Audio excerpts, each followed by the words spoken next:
ఈరోజైతే మన దగ్గర ఉన్న చెన్నై ఆండ్రో ట్యాంక్ అయితే క్లీన్ చేద్దాము. అండ్ ట్యాంక్ అయితే క్లీన్ చేసి నియర్లీ 1 మంత్ అయితే అయిపోతుంది. అండ్ పూప్ కూడా చాలా అయితే బాటంలో అయితే ఉంది. అండ్ ఫస్ట్ ఆల్మండ్ లీవ్స్ అయితే రిమూవ్ చేసేసుకుందాం మనం.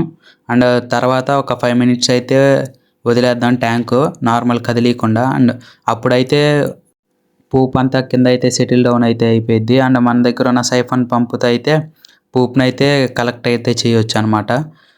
అండ్ కింద ఉన్న వేస్ట్ మొత్తం కలెక్ట్ చేసిన తర్వాత గ్లాసెస్ అయితే స్క్రబ్బర్ పెట్టి అయితే క్లీన్గా అయితే చేసుకోవాలి. క్లీనింగ్ తర్వాత అయితే మన ట్యాంక్ అయితే బాటమ్ అంతా క్లీన్ అయిపోయింది. అండ్ పర్లేదు అనమాట. నేను యూస్ చేసేది అయితే RO water. And RO water TDS అయితే బిలో 150 అయితే మెయింటైన్ చేయాలి చెన్నై ఆండ్రోకి అయితే. అండ్ నేను వాడే ఆర్ఓ వాటర్ టీడీఎస్ అయితే 35 అయితే ఉంది. అండ్ టీడీఎస్ 150 బిలో అయితే మెయింటైన్ చేస్తే చెన్నై ఆండ్రోస్ అయితే మన ట్యాంక్ అయితే ఫుల్గా అయితే సెటిల్ అవుతాయి. అండ్ మన దగ్గర ఉన్న వాటర్ అయితే ట్యాంక్లో అయితే ఫిల్ చేసేసాను. ఫుల్గా అయితే ఫిల్ చేయలేదు.